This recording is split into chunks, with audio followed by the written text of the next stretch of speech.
Hello, welcome to my second video. Can I first of all say a huge thank you to everybody who left feedback through comments or spoke to me at work today about my new venture for 2020 and possibly beyond. And for those of you who went over to my Facebook page, Asperger's Absolutely, and either liked it or decided to follow it. I hope you enjoy what I post and what I share, and I will be adding more content as the days go by. If you have any content you'd like me to share, I'm not sure you can post it directly, but either inbox me, message me, contact me via my new Gmail address for this particular venture, or just, drop me a line, usual way. And I'll post it if I think it's suitable. I will also put links on if people have got links they want to share that you think are valuable to this community, or is something positive too, because, this is all going to be all about positivity too. Also, if you have any questions or if you want any topics that you'd like me to discuss, or anything you want to know about my perspective on, or remember I said it's also here for sharing strategies and things like that, and you want me to give you some ideas, drop me a line. Before we talk about today's topic, let's go back to the Lego figure from yesterday. I realised not everybody could see it because only as I watched the video back yesterday after I posted it, I realised you can't see everything I can see. It's much clearer for me than it is for you. So it's kind of unfair. There were a couple of eagle-eyed viewers who did see the Lego figure.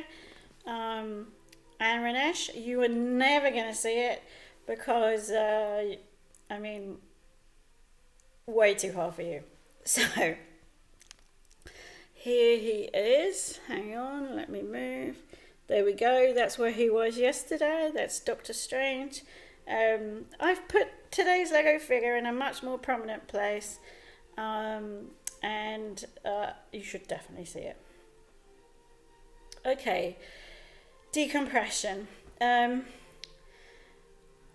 Decompression is something that I need to do on a daily basis as a person with Asperger's. What is it and why do I do it? So my Asperger's affects me through my senses. I am oversensitive on most of my senses, but the biggest impacts are on sound, and on light, and on touch. With sound, too loud sounds and too high pitched sounds are really uncomfortable for me, and also repetitive sounds such as ticking clocks, car alarms, somebody tapping.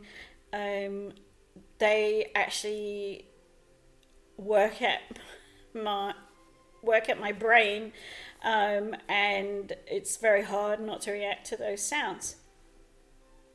And bright lights, I find very difficult, and also touching. I do like touch when I initiate it. This doesn't sound right, but hopefully you know what I mean. For example, hugs. I don't love it if people just surprise hug me, unless I know you very, very, very, very, very well. I prefer to be given the option of, would you like a hug? Yes, I would, or no, thank you. Or if I just initiate it. So when people suddenly, touch me on the back or the shoulder, whatever, I find that very uncomfortable. But human nature that's what people do. Particularly, I think, when you're a primary/elementary teacher, because you are much tend to be much more hands-on people because of the job that we do. So when I go about my day, I get all this sensory information bombarding me, whether I want it or not. Something else is very difficult is sometimes the social aspect and the communication aspect of my day. I'm in a job where I have to talk to people. Now, talking to kids I find very, very easy and very straightforward. And I'll discuss why that is in a future post. But talking to adults for me is much more complex because I have to pick up body language, which I can't always read. Often you have to read between the lines, which I can't always do.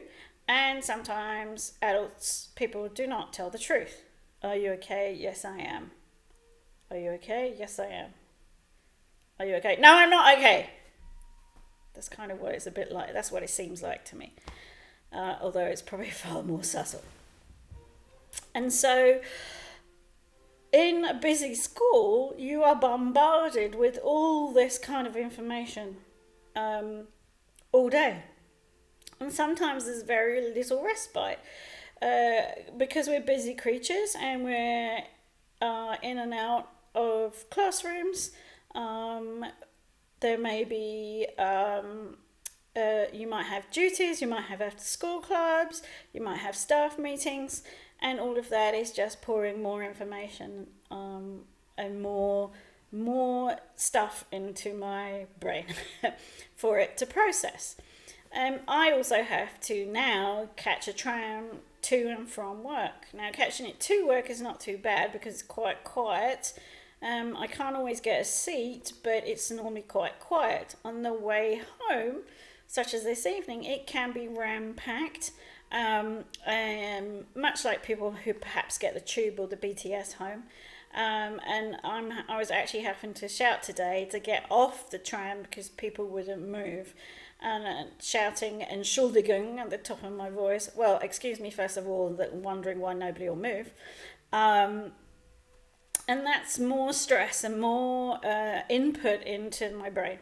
Now, many people who are typical, that is, people who are not on the spectrum, they have these kind of challenges too. But whereas you may be your bucket might be this deep, my bucket is this deep. And so I get overloaded much, much quicker.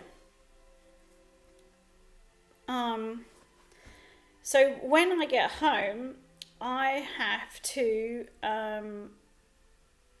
decompress. And what that means is take time out to shut off the world, to relax, calm the senses, calm the mind, calm the body before I can do anything else. That even includes cooking,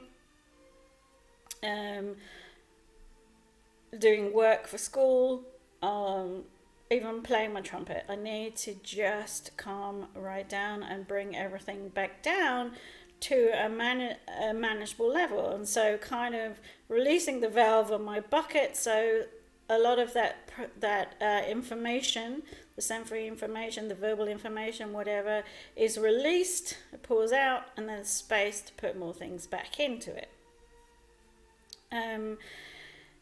Also, many people on the spectrum, particularly if they're Asperger's, manage to hold it together very, very well during school. And we hide or we mask what we're feeling and thinking to a degree, and contain it and keep it all in and try and act as if we're normal, and can do what everybody else is doing. And that actually takes strength of mind, and willpower to get through without reacting to all this overload. And it's tiring too. And so when we come home, we need to be able to just let that go. So this is part one of the video. This is what this means, and the next part, which I'll post in a few minutes, is some strategies to be able to do this. Thank you for watching.